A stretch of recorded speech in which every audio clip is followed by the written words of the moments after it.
Hello dear students, dictation start करते हैं। Note कर लीजिए।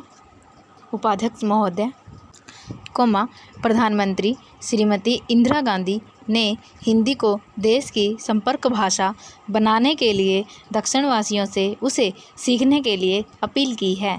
पूर्णविराम। दक्षिण में एक ऐसा वर्ग हो सकता है और है जो राजनीतिक कारणों से उसे सीखना चाहता हो और जो उसके प्रचार प्रसार में बाधक बन रहा हो, किंतु इस संबंध में दो राय नहीं हो सकती कि यदि देश को एकता के सूत्र में बांधना हो तो उसके लिए एक संपर्क भाषा सबसे मजबूत एवं प्रभावशाली सूत्र हो सकता है और वह संपर्क भाषा सबसे अच्छी केवल हिंदी हो सकती है। पूर्णविराम।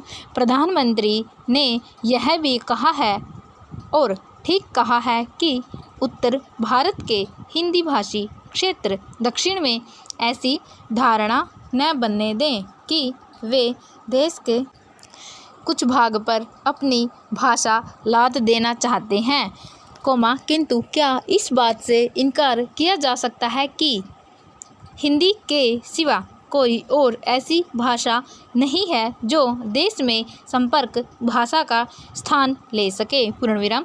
दक्षिण के राज्यों में अपनी भाषा के प्रति मोह हो सकता है, किंतु हिंदी के संपर्क भाषा के रूप में पनपने पर उनकी भाषाओं को कोई हानि नहीं पहुंचेगी और उसका एक बहुत बड़ा लाभ यह होगा कि उत्तर दक्षिण पहले की अपेक्षा बहुत निकट आ सकेंगे। पूर्णविराम।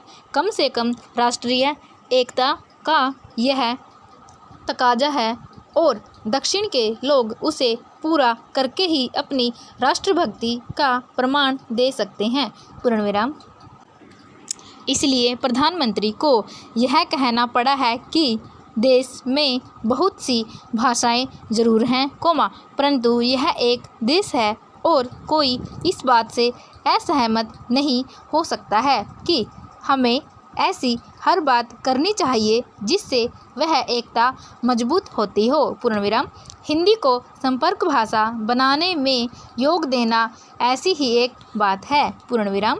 भारतीय संविधान के अनुसार 16 राष्ट्रीय भाषाएं हैं, परंतु हिंदी ही एक ऐसी राष्ट्रभाषा है जो संपर्क भाषा की अधिकारिणी है। पूर्णविराम। इसलिए संविधान में उसे देश की एकमात्र राजभाषा होने का अधिकार दिया गया है।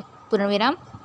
यह और बात है कि राजनीतिक कारणों से उसका विरोध हुआ, उसके खिलाफ तमिलनाडु में जबरदस्त हिंसात्मक आंदोलन हुए और कुछ लोग आत्मदाह करने पर तुल गए, पर इससे उसके अधिकार को खंडित नहीं किया जा सकता। पूर्णविराम। हिंदी के संबंध में सबसे महत्वपूर्ण बात यह है कि भारतवर्ष के सबसे अधिक क्षेत्र में बोली जाती है और समझी जाती है, तो फिर इसमें दुविधा क्यों होनी चाहिए कि वह राष्ट्रभाषा का पद न ले सके। पूर्णविराम। मेरे विचार में ऐसा करने पर ही राष्ट्र की एकता बनी रह सकती है। पूर्णविराम।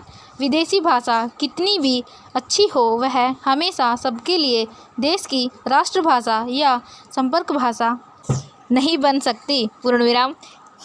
किसी भी राष्ट्र के लिए अपनी भाषा होना गौरव की बात ही नहीं, अनिवार्य भी है।